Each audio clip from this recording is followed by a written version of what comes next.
আসসালামু আলাইকুম প্রিয় শিক্ষার্থী, আজ আমরা শুরু করতে যাচ্ছি কন্ডিশনাল সেন্টেন্সের ব্যবহার। কন্ডিশনাল সেন্টেন্স কি? কন্ডিশনাল সেন্টেন্স হচ্ছে এমন একটি সেন্টেন্স যেখানে দুটি ক্লজ থাকে, এদের মধ্যে একটি নির্ভরশীল ক্লজ অর্থাৎ সাবঅর্ডিনেট ক্লজ যেটি দ্বারা শর্ত বোঝায়, এবং অপরটি প্রধান ক্লজ বা মেইন ক্লজ যেটি দ্বারা প্রেক্ষাপট বা ফলাফল বোঝায়। এদেরকে আবার ইফ ক্লজেসও বলা হয়। A conditional sentence contains two clauses. The dependent clause expresses the condition and the main clause expresses the consequences. They are also known as if clauses. Conditional sentence কত প্রকার ও কি কি? কন্ডিশনাল সেন্টেন্স আমরা জানি সাধারণত conditional sentence তিন প্রকার, but there are four types of conditional sentences. Conditional sentences হচ্ছে চার প্রকার, যথা the zero conditionals, the first conditionals, the second conditionals and the final, the third conditionals. চলো এবার একে একে সব বিস্তারিত আলোচনা করা যাক। First of all, the zero conditionals.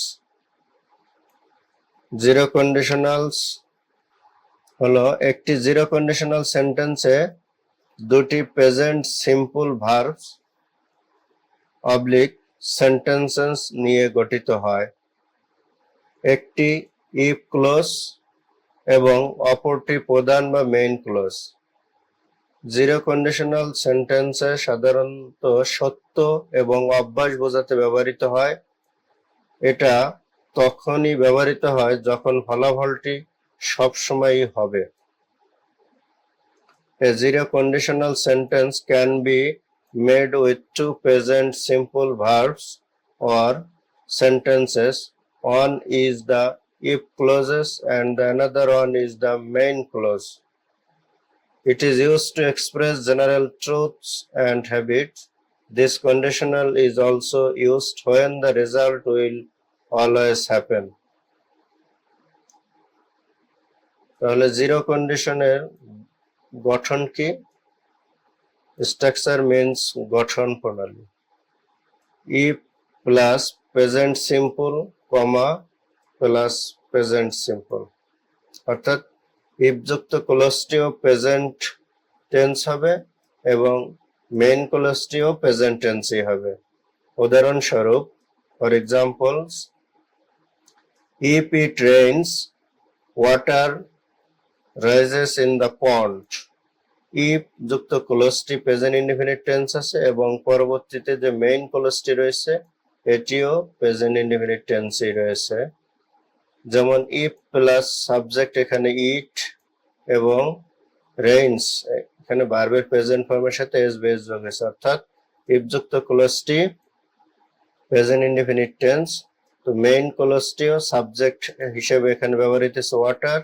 Rises এখানে ভার্বের সাথে এস বেস যোগ করা হয়েছে, অর্থাৎ প্রেজেন্ট ইনডিফিনিট টেন্স যে রুল অনুসারে এখানে ব্যবহার করা হয়েছে। আমরা বলতে পারি ইফ যুক্ত ক্লজটিও প্রেজেন্ট ইনডিফিনিট টেন্স এবং মেইন ক্লজটিও প্রেজেন্ট ইনডিফিনিট টেন্স। চলো আরো দুইটা উদাহরণ দেখা যাক। If you hit water, it boils. If যুক্ত ক্লজটি প্রেজেন্ট ইনডিফিনিট টেন্সে আছে এবং মেইন ক্লজটিও প্রেজেন্ট ইনডিফিনিট টেন্সে আছে। If you push the button, it lights up. এখানেও ইফ যুক্ত ক্লজটি অর্থাৎ সাবঅর্ডিনেট ক্লজটি প্রেজেন্ট ইনডিফিনিট টেন্সে রয়েছে এবং মেইন ক্লজটি ইট লাইটস আপ এটিও প্রেজেন্ট ইনডিফিনিট টেন্সে রয়েছে।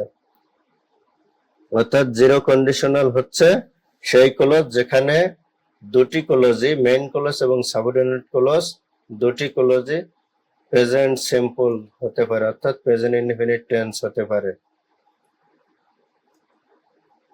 দ্বিতীয় নাম্বার হচ্ছে the first conditional. First conditional প্রথম। কন্ডিশনাল শব্দের অর্থ হচ্ছে শর্ত, শর্তমূলক বাক্য।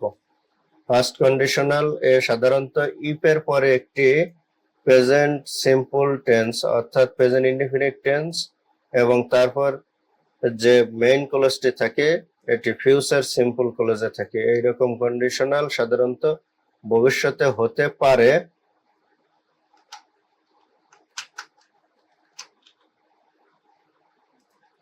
এমন কিছু বোঝাতে ব্যবহৃত হয়, কিন্তু পুরোপুরি নিশ্চিত নয়। এটা সম্ভাব্য ঘটনা বর্ণনা করে। ফার্স্ট কন্ডিশনালে সাধারণত ইফ এর পরে একটি সিম্পল টেন্স এবং তারপর একটি ফিউচার সিম্পল ক্লোজ থাকে, অর্থাৎ ইফ যুক্ত ক্লোজটি প্রেজেন্ট ইনডিফিনিট টেন্সে থাকে এবং পরবর্তীতে যে মেইন ক্লোজ থাকে সেটি ফিউচার ইনডিফিনিট টেন্সে থাকে। এইরকম কন্ডিশনাল সাধারণত ভবিষ্যতে হতে পারে এমন কিছু বোঝাতে ব্যবহৃত হয়, কিন্তু পুরোপুরি নিশ্চিত নয়। এটা সম্ভাব্য ঘটনা বর্ণনা করে। A first conditional sentence contains a present simple tense after if and then a future simple clause. It is used to express things that may happen in the future, but you don't know what will happen. It describes possible things. তাহলে আমরা এখানে দেখতে পেলাম যে if যুক্ত ক্লোজটি present indefinite tense হলে পরবর্তী ক্লোজটি মেইন ক্লোজটি ফিউচার ইনডিফিনিট টেন্সে হবে। স্ট্রাকচার গঠন if plus present indefinite tense বা present simple comma future simple tense অর্থাৎ ফিউচার ইনডিফিনিট টেন্স। উদাহরণস্বরূপ, for example, if it rains today I will not go to the market. If plus it subject, rains ভার্বের present ফর্মের সাথে SBS, today extension. If যুক্ত ক্লোজটি তাহলে present indefinite টেন্সের গঠন অনুসারে রয়েছে। সেই ক্ষেত্রে পরবর্তী ক্লোজটি subject plus shall oblique will plus not ব্যবহার করা হয়েছে নেগেটিভ অর্থে, প্লাস ভার্বের প্রেজেন্ট ফর্ম প্লাস এক্সটেনশন। তাহলে এটা ফিউচার ইনডিফিনিট টেন্সের গঠনকে অনুসরণ করেছে বিধায় একে বলা যায় ইফ যুক্ত ক্লোজটি প্রেজেন্ট ইনডিফিনিট টেন্স হলে পরবর্তী ক্লোজটি ফিউচার ইনডিফিনিট টেন্স হয়। এই সূত্র অনুসারে এটি ফার্স্ট কন্ডিশনালে রয়েছে। If I have enough money, যদি আমার যথেষ্ট পরিমাণে টাকা থাকে, I will help the poor, তাহলে আমি গরিবদেরকে সাহায্য করব। If you don't leave soon you will miss the train, তুমি যদি এখনই স্থান ত্যাগ না করো তাহলে তুমি ট্রেন মিস করবে। এখানে ইফ যুক্ত ক্লোজটি প্রেজেন্ট ইনডিফিনিট টেন্সে রয়েছে এবং পরবর্তী ক্লোজটি ফিউচার ইনডিফিনিট টেন্সে রয়েছে। চলো এবার দ্বিতীয় কন্ডিশন দেখা যাক। The second conditional. The second conditional A if এর পরে past simple tense ব্যবহার করা হয় এবং তারপর past conditional ব্যবহৃত হয়, অর্থাৎ মেইন ক্লোজটি হবে past conditional। past conditional অর্থাৎ সাবজেক্টের পরে would, could, might প্লাস ভার্বের প্রেজেন্ট ফর্ম, সাবজেক্ট বসবে, এরপরে would, could, might প্লাস ভার্বের প্রেজেন্ট ফর্ম প্লাস এক্সটেনশন ব্যবহার করা হয়। গঠন বা structure if plus past simple, past simple means past indefinite tense। if যুক্ত ক্লোজটি যদি past indefinite tense হয় তাহলে মেইন ক্লোজটি হবে subject plus would, could, might plus verb 1 plus extension. এখানে দুটি কথা মনে রাখতে হবে। আনুষ্ঠানিক লেখায় আই, হি অথবা শি এর সাথে ওয়াজ এর পরিবর্তে ওয়ার ব্যবহৃত হয়। if কন্ডিশনে আমরা জানি সাধারণত আই, হি, শি এর পরে ওয়াজ বসে, কিন্তু ইফ কন্ডিশনে ওয়াজ না বসে এর পরিবর্তে ওয়ার বসবে। এর দুটি ব্যবহার রয়েছে। সেকেন্ড কন্ডিশনে প্রথম ব্যবহার হচ্ছে সাধারণত ভবিষ্যতের কোনো ঘটনা বোঝাতে ব্যবহৃত হয় যা সত্য হওয়ার সম্ভাবনা নেই, হতে পারত কিন্তু আসলে হয়নি অর্থ প্রদান করে। হ্যাঁ, কল্পনার মতো। This structure can be used to talk about things in the future that are probably not going to be true. It is as like as imagination.